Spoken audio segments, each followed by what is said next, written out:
Bagi berbaruk dengan lagu yang salah berbeda. Macam.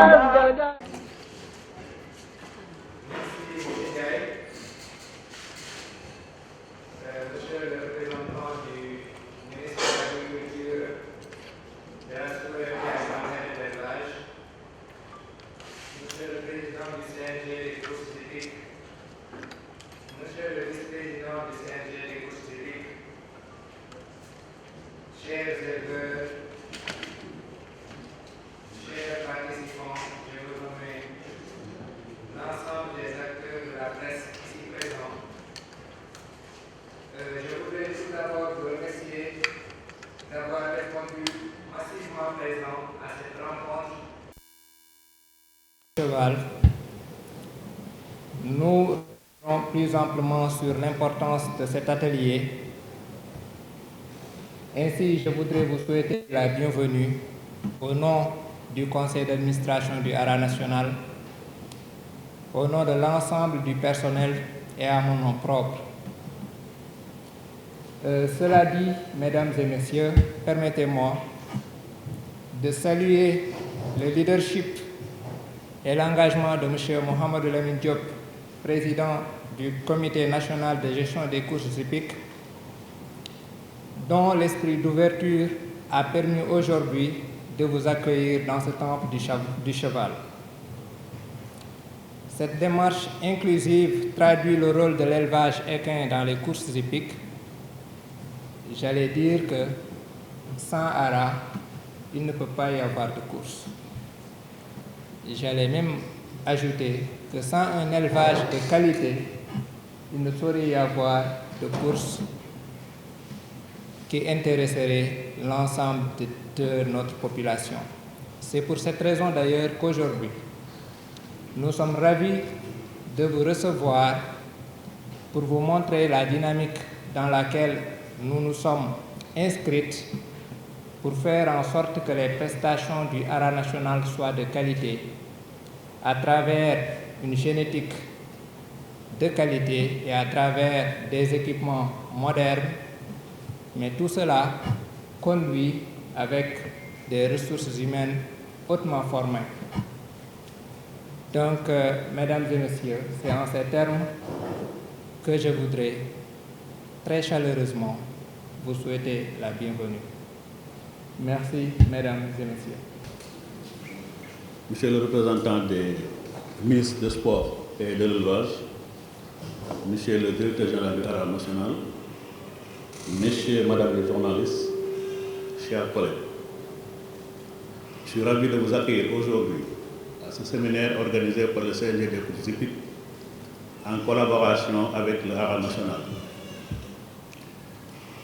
Nous sommes ici pour explorer un univers fascinant, celui des courses hippiques. Votre rôle en tant que journaliste sportif est essentiel pour faire découvrir et apprécier cet univers à un public toujours plus large.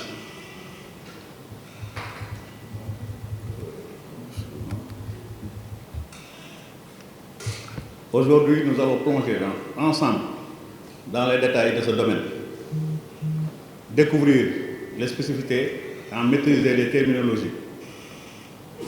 Nous avons préparé des sessions enrichissantes pour vous aider à comprendre non seulement les aspects techniques des courses, mais aussi en saisir la passion et la complexité. Le secteur des courses hippiques est bien plus que de simples compétitions entre chevaux, mais il englobe des aspects économiques, culturels et sportifs qui méritent toute votre attention et compréhension. L'objectif de ce séminaire est de vous fournir les outils nécessaires pour couvrir ce sport avec précision et profondeur. Nous avons le plaisir de vous accueillir aujourd'hui et d'accueillir des experts du milieu qui partageront avec vous leur savoir-faire et leurs expériences. Je vous encourage à poser des questions, à interagir et à profiter pleinement de cette opportunité pour enrichir vos connaissances. Je vous souhaite à tous une journée productive et inspirante. Merci de votre présence et de votre engagement. Merci beaucoup.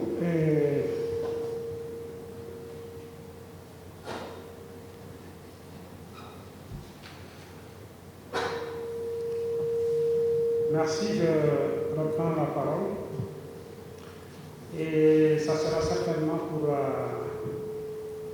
en tout cas, contracter mon intervention.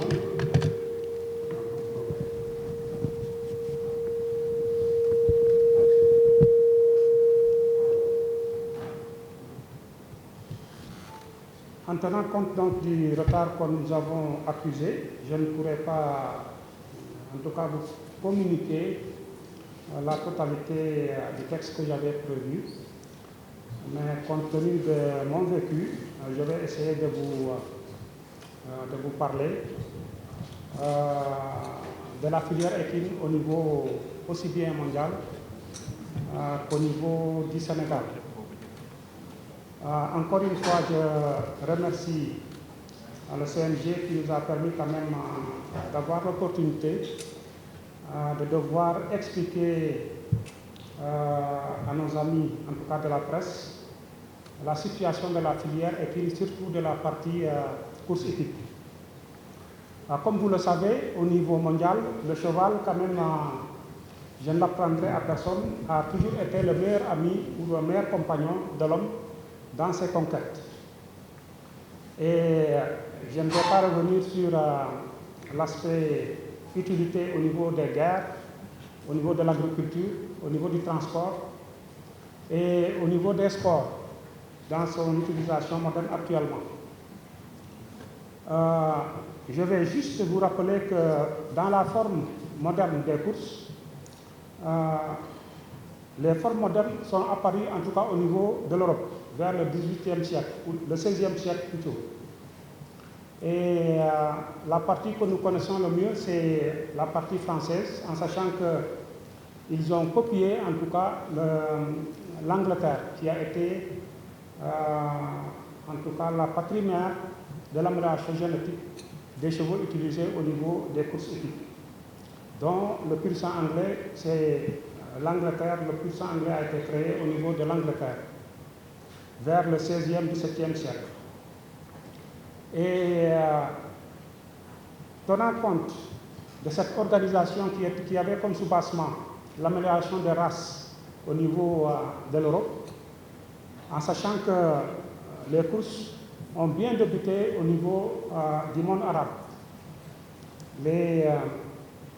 L'Arabie a bel et bien développé les courses hippiques bien avant, en tout cas à travers le pur sang arabe, les courses hippiques.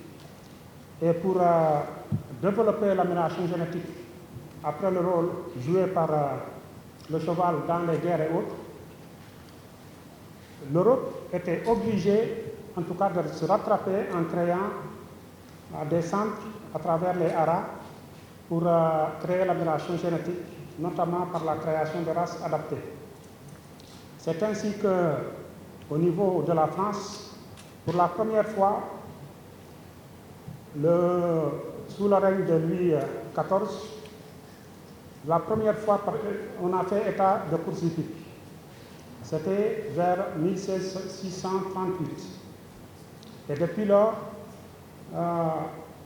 il y a eu tout un dispositif qui a été mis en place au niveau de la France qui a abouti à la création de sociétés de course. La société de course, c'est un ensemble regroupant l'ensemble des éléments des courses, que ce soit l'élevage à travers les haras, que ce soit les courses hippiques, que ce soit le PMU. Et tout ça a un soubassement lié à une réglementation bien adaptée. Et étant donné que le Sénégal, après l'indépendance, sortait de l'organisation, en tout cas a hérité plutôt de l'organisation de la filière à travers cette organisation des courses hippiques et de l'élevage au niveau de la France, nous avions bien avant, en tout cas, hérité en tout cas de l'organisation. Au niveau, déjà avec les autorités coloniales qui avaient créé aussi des haras, notamment le haras de Diourbel et le haras de Dara, surtout celui de Dara qui a été créé en 1938, je crois, si j'ai bonne mémoire, ou en 1948-47. Et donc l'objectif était d'avoir, en tout cas d'améliorer la race chevaline suivant les besoins, en tout cas des autorités coloniales à l'époque. Ayant hérité de cette politique d'amélioration génétique, le Sénégal a également, à partir des années 90 ou bien 87, en tout cas lancé une politique d'amélioration génétique en créant des haras. À partir d'un programme et à partir du hara national qui a été créé en 2004, le programme de développement de la filière équine qui a été créé en 2004 également, et sous l'impulsion en tout cas du bureau du cheval à l'époque. Et donc, des haras ont été créés, dotés de centres d'insémination artificielle et dotés également d'étalons de haute race, de haute valeur génétique importés à partir des pays européens en général, dont la France et le Maroc en général. Et donc, depuis les années 90, il faut rendre hommage également aux propriétaires privés. N'a pas subi une formation, c'est quasiment impossible qu'il y ait une fusion. Parce qu'on parle de couple entre le cheval et l'athlète. Ça suppose qu'il ait de l'expérience, de l'expertise et assez d'heures pour pouvoir monter un cheval et lui demander un service. Le cheval de course, c'est un animal à part. Il va courir entre 30 et 40 km à l'heure. Si le cavalier ou le jockey n'a pas l'aptitude, on va vers le danger. Qui dit danger, dit rétivité. Qui dit rétivité, dit perte de cheval, accident, etc. Et les conséquences sont incommensurables. Donc, le cheval, c'est un animal très sensible. Il est éduqué à l'image du propriétaire. Le cheval, il ne vous voit pas, il ne voit pas son cavalier. Le cheval le sent. Donc, le cavalier ou le jockey doit avoir du sentiment, il doit avoir de l'à-propos pour pouvoir tirer toute la quintessence du cheval. Sinon, c'est peine perdue. C'est comme ça que beaucoup de chevaux sont reconduits dans la charrette au détriment du loisir, de la compétition, du sport. Parce qu'il a été maltraité. Parce que c'est un animal très sensible. Et plus ces chevaux sont issus de l'élevage, plus ils sont sensibles, plus ils sont fragiles. Parce que le sang, c'est quoi? C'est l'influx nerveux. C'est des métis améliorés, suraméliorés. Donc tout est fragile chez eux, malgré la taille, le gabarit. C'est des animaux qui sont proches de l'homme. Parce que le cheval, au niveau de l'UNESCO, est catalogué animal de compagnie maintenant. Donc c'est des animaux vraiment protégés. Il y a énormément de lobbies qui se déploient pour qu'on arrête d'utiliser les chevaux de quelque nature que ce soit en termes d'exploitation. Sport, loisirs ou autre. Voilà. Donc une fois récoltée, la semence est filtrée dans un biberon, dans un bain-marie, toujours réglé à 37 degrés, pour que la chaleur ne puisse pas tuer les spermatozoïdes. Après la récolte, on va filtrer la semence, voir la quantité de semence donnée, parce que c'est gradué. À partir de cette quantité, on pourra savoir combien de juments on va inséminer. Donc, pour une dose de semences fraîches, il faut au minimum 200 millions de spermatozoïdes pour une jument. Donc, on a la concentration, on a le volume. On peut calculer le nombre de spermatozoïdes dans un flacon. Donc, ça, c'est des milliards. À partir de ça, on fait des calculs pour savoir combien de juments inséminés. Donc, pour calculer la concentration, on a un appareil de l'autre côté, le spectrophotomètre, qui nous permet de concentration. Donc, on a deux types d'appareils. Un appareil qui nous permet de faire une lecture directe de la concentration. Un autre appareil qui permet de calculer la densité optique, puis de savoir la concentration. Donc, après tout cela, maintenant pour préparer les juments, les étalons à la saison de monte, il faut faire un spermogramme. Donc on a tout le matériel pour faire ça, calculer la concentration, la motilité, le pourcentage de spermatozoïdes vivants, le pourcentage de gel. Donc on a un appareil qu'on a récemment acquis.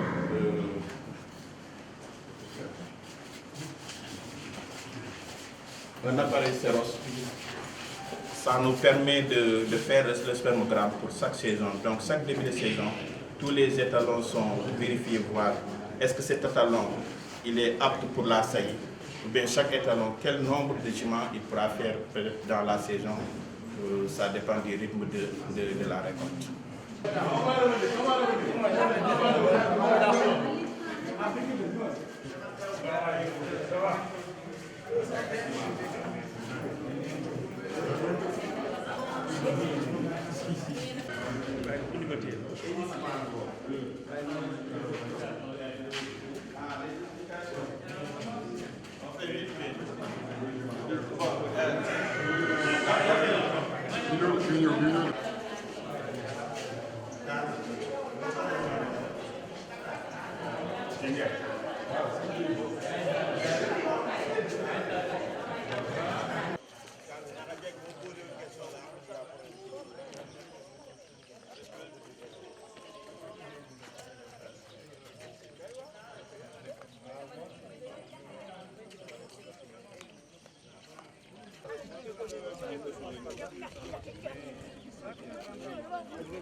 De cette salle-là.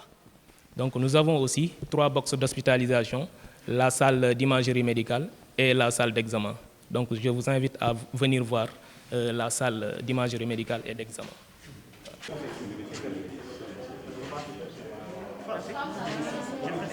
Et la radio viendra la semaine prochaine, Inch'Allah.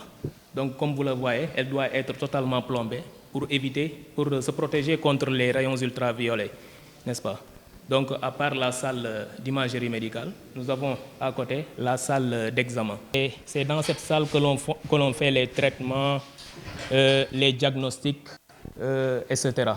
Donc, la salle comporte donc, un endoscope.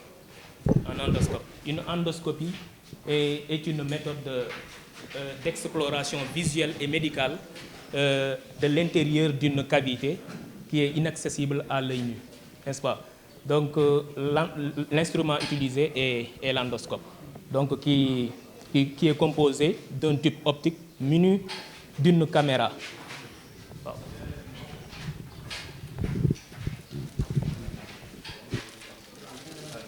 Donc, le tube optique est là. Donc, il est muni d'une caméra avec un système d'éclairage qui nous permet de retransmettre, de visualiser et de retransmettre les images au niveau de cet écran-là, n'est-ce pas? Donc ça c'est la sonde Donc, le principe consiste maintenant à introduire la sonde à travers les orifices naturels comme les narines. Donc, on examine l'œsophage, on examine l'estomac et une partie de l'intestin grêle. Donc c'est ça l'endoscopie haute. Il y a aussi l'endoscopie basse avec lequel on passe par le rectum pour diagnostiquer donc, le gros intestin et l'intestin grêle. Donc une fois diagnostiqué l'estomac, c'est juste pour voir s'il y a des maladies, comme par exemple les érosions, donc les érosions qui évoluent vers un ulcère et les ulcères qui évoluent vers un cancer. Donc une fois diagnostiqué, s'il y a des érosions, on peut intervenir rapidement pour régler le problème ou bien pour traiter l'animal pour éviter l'évolution de la maladie, n'est-ce pas? Donc tout ça aussi repose sur une connaissance du poids de l'animal. Donc pour faire un bon diagnostic et un bon traitement, il faut d'abord connaître le poids de l'animal pour pouvoir choisir une bonne posologie et faire un bon traitement. Donc nous avons ici à côté une balance électronique qui nous permet d'avoir un aperçu sur le poids de l'animal, n'est-ce pas? Donc à part l'endoscope, nous avons à côté un échographe donc, qui nous permet d'examiner les différentes parties du corps, à savoir, il y a l'échographie, il y a différents types d'échographie, échographie abdominale, échographie pelvienne, c'est le type d'échographie que le commandant faisait au service de reproduction. Nous avons aussi l'échographie musculaire et l'échographie des tendons. Donc, tout cela, nous le faisons ici. Donc, l'échographie abdominale nous permet de visualiser ou bien d'examiner les différentes parties du corps, à savoir les reins, la rate, peut-être le foie, etc. N'est-ce pas?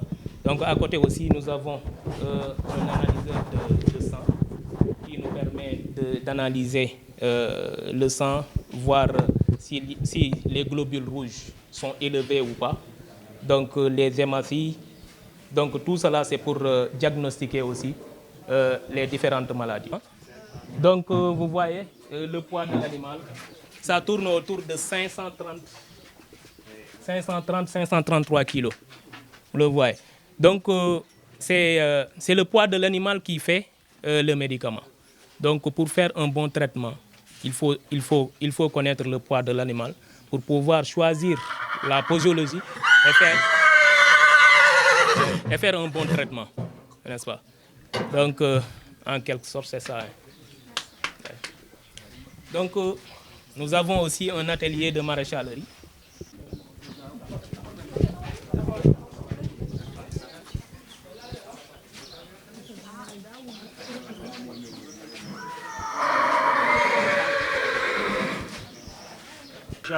Voilà, présentement, nous sommes à la maréchalerie. Donc, la maréchalerie qui est une activité technique et artistique qui consiste à parer les pieds des chevaux et les autres équidés et à les ferrer. Parer, c'est couper l'excédent de la corne du sabot. Donc, ferrer, c'est garnir le sabot d'un fer, n'est-ce pas? Donc, pour être un bon maréchal ferrant, il faut connaître l'anatomie particulière du cheval, de ses membres, de ses aplomb, donc connaître les défauts d'aplomb et apprendre à parer. Donc, il faut apprendre aussi à forger. Car je me dis que si un maréchal ferrant ne forge que rarement, ce dernier est incomplet. Donc, il faut être patient et attentif pour pouvoir manipuler aussi le cheval. Car le maréchal ferrant est souvent connu pour sa capacité à se faire respecter les chevaux. N'est-ce pas? Il faut avoir une bonne condition physique. Hein. Donc, le métier requiert une bonne résistance physique pour pouvoir travailler le pied pendant un très long moment, genoux fléchis, dos courbé. Donc tout ça, le métier requiert une bonne résistance physique.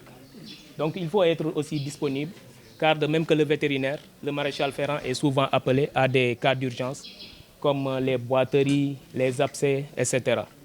Donc maintenant, pour réussir tout ce travail-là, le maréchal ferrant doit avoir à sa disposition un ensemble d'outils, à savoir les outils de parage, donc, qui sont là, et les outils de forge. Hein. Donc les outils de farage comme la renette qui sert à dégager la fourchette. Donc ça c'est une renette. Donc ça c'est une pince à parer qui sert à couper l'excédent de la corne. Donc c'est comme les ongles quoi, n'est-ce pas?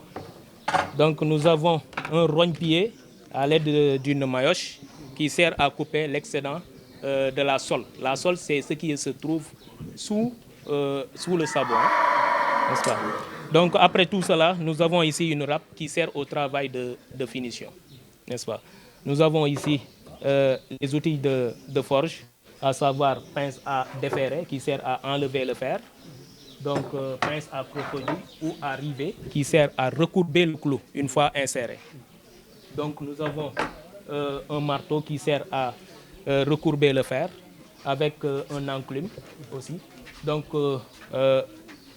ça c'est une forge qui sert à brûler le fer afin de lui donner la forme du pied, n'est-ce pas? Donc nous avons là-bas des fers antérieurs et des fers postérieurs. Donc les fers antérieurs sont là, n'est-ce pas? Donc les fers c'est pour protéger le pied du cheval, n'est-ce pas? Donc nous avons fer postérieur, fer antérieur.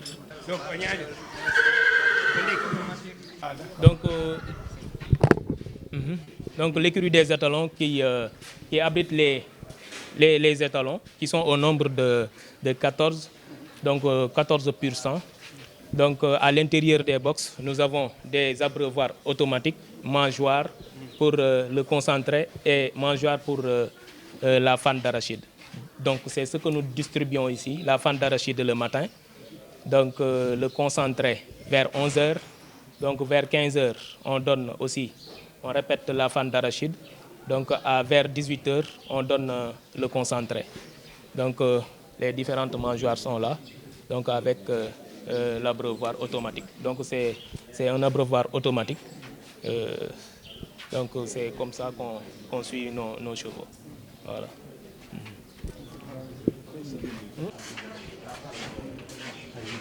Donc celui-là il s'appelle Palais Snow de Cameroun aussi, qui est un pur sang. Ils sont tous des pur sang anglais, hein. Donc génétique.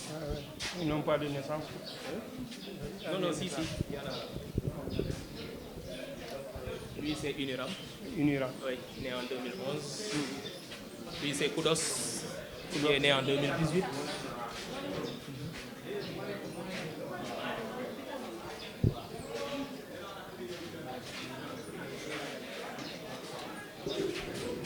Donc voilà, nous avons ici Vitanos, qui est aussi un pur sang anglais, qui est né en 2016. Hein? 2016. Vitanos. Oui. Le 25e mois 2016, voilà. Nous avons ici Santerio. Aussi, qui est un étalon. Donc, ses grands-parents, c'est Galileo. Donc, le pédigré. Parc Express. Donc, ça, c'est le pédigré. Hein? Ouais. Donc, c'est les parents, père, mère. Donc, les grands-parents. Galileo. N'est-ce pas? Irlandais, hein? Oui. Parc Express irlandais. Oui, irlandais. Ouais. Américain, Brooklyn, Storm, à d'accord. Donc, grand-père côté père, grand-père, grand-mère, yooyu yëpp dañ koy kii fas loolu la ko waaw maamaat maam yaay ma goog.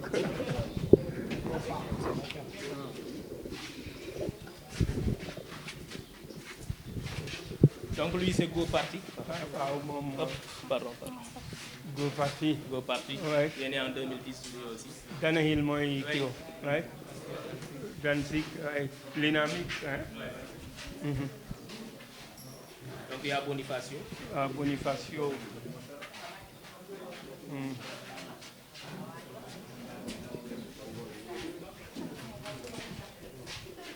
Donc Blood Diaw. Papa Lam Toro ngi. Papa Lam Toro. Et Calvos. Médicien. Bon, Calvos. waaw. Jël ko. ñëwal. Arrière ci ginnaaw am na ko lay jël. Nous voudrions juste nous attarder sur Calvos, qui, j'allais dire, aujourd'hui demeure ou bien est l'une des stars du Hara national.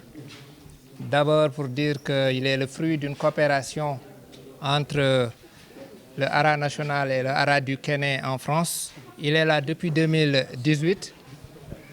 L'année dernière, il a au total sailli ou bien inséminé, à partir en tout cas de sa semence, 63 juments, dont plus de 43 gestantes. Aujourd'hui, à travers lui, nous avons vu des produits d'une très haute performance, tels que l'Am Toro, qui a fait des sorties extraordinaires en PDA l'année dernière et qui a été vendu à, si je ne m'abuse, à 30 millions. Après l'Am Toro, ça n'est suivi Wish You Were Here, également, qui a été vendu, si je ne m'abuse, à 30 millions. Donc, à lui seul, en une année, il a permis aux éleveurs, en tout cas, de faire des entrées d'argent, des recettes de l'ordre de plus de 70 millions de francs CFA. Donc, pour dire tout simplement que l'État s'est engagé à doter le Haras national d'étalons de très haute valeur génétique pour faire en sorte que l'ensemble des éleveurs puissent accéder à une génétique de qualité à travers des étalons dont ils n'ont pas la charge d'entretien. Caravaggio, le premier groupe aussi, donc né en 2013. Donc voici ses parents et ses grands-parents. Oui. American Post et Semir, n'est-ce pas? Ses grands-parents, c'est Bering, Wells, Mizoram et les Poix, n'est-ce pas? Donc à côté, nous avons Super Danny, qui est un étalon très performant aussi. Donc né en 2020. Un jeune étalon né en 2020 qui a 4 ans cette année. Oui, Super Danny, il n'a que 4 ans. Oui.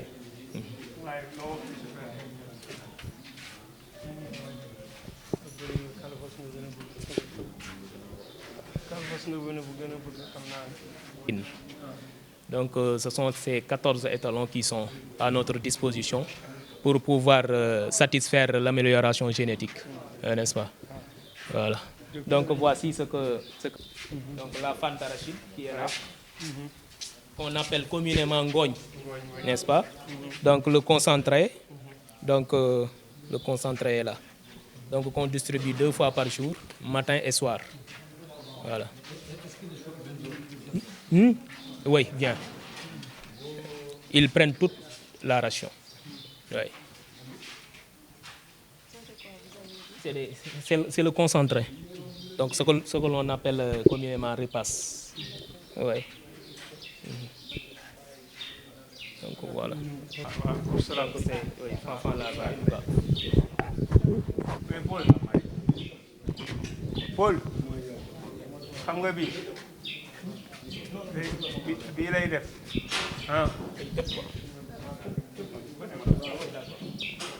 Donc c'est un étalon qui fait les sauts d'obstacles. Hein. Donc différent des autres étalons qui font les courses. Donc jusqu'à présent, on n'a pas encore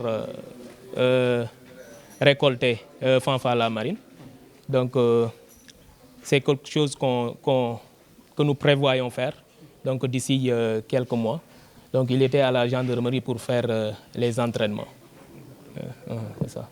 J'ajoute que cet étalon a été acheté à la demande de M.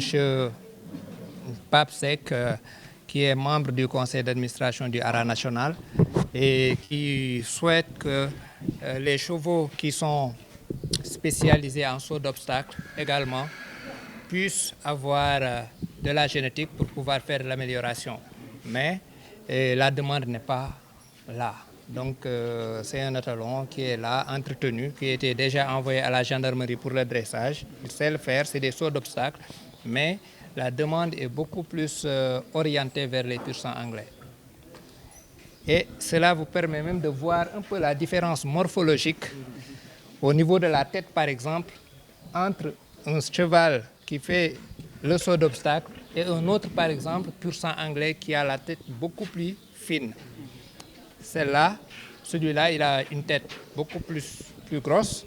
Il a un poitrail très développé comparativement au pur sang anglais. Vraiment, merci mon colonel. Vraiment, ça me touche.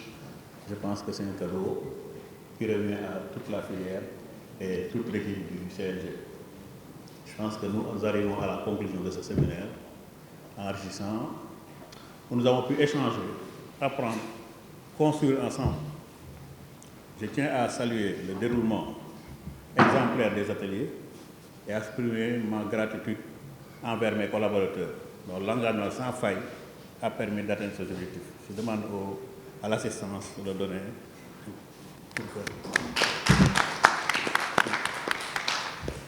Et je suis particulièrement impressionné par l'intérêt que chacun de vous, journalistes, a porté à cette formation. Cette implication est le reflet de votre professionnalisme et de votre désir d'informer avec précision et rigueur. Cette initiative s'inscrit dans un processus plus large, suite à la formation des jockeys au Maroc. Demain, nous continuerons notre mission avec la formation des commissaires, suivie par les autres acteurs de la filière. Et bien sûr, d'autres sessions de formation pour vous, journalistes. Ensemble, nous œuvrons pour un secteur dynamique et respecté. Et les résultats de cette année, vraiment, sont satisfaisants. On a eu beaucoup de félicitations et tout ça n'aurait pas pu être possible sans le soutien de nos autorités, de l'État, le président de la République, Bassirou Diomaye Diakhar Faye, son premier ministre Ousmane Sonko et nos deux ministres de tutelle. Et l'équipe quand même de la direction des équidés et le DAPS du ministère des Sports. Je pense qu'ils ont tous contribué à nos résultats que nous avons eus cette année. Nous leur exprimons notre reconnaissance et notre engagement, et leurs engagements quand même, dans le développement des courses hippiques. Et également, pendant la saison morte, nous n'avons pas chômé. Nous avons continué à travailler activement sur les textes et règlements, invitant tous les acteurs à participer à cette réflexion collective. Ce travail collaboratif est essentiel pour construire l'unité au sein de la filière. Notre objectif ultime est clair: parvenir à la souveraineté des courses et à la prise des paris au Sénégal. Ensemble, nous pouvons faire progresser notre secteur et offrir aux passionnés des expériences toujours plus enrichissantes. Je vous remercie tous de votre participation et de votre engagement. Je suis convaincu que les compétences que vous avez acquises lors de ce séminaire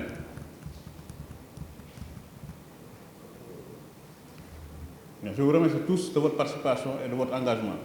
Je suis convaincu que les compétences que vous avez acquises ici permettront d'élever le niveau de vos reportages et de contribuer au développement des courses hippiques. Continuons à travailler ensemble pour faire briller notre filière.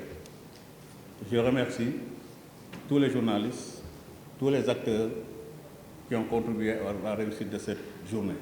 Merci. Adja, ñu ngi lay nuyu. maa ngi leen di fay.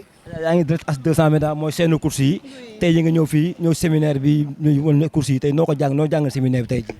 D'abord bi ma ñëwee yéen laa bëgg a njëkk a féliciter hippisme 221 parce que bi ma ñëwee gis ngeen spécialisé wu j'étais vraiment très heureuse, très honorée parce que dafa fi am ay disciplines yoo xamante ne on les appelle les parents pauvres parce que en termes de couverture médiatique couverture bi du demee noonu et yéen vous avez osé spécialisé wu ci tout ce qui est course hippique donc félicitations.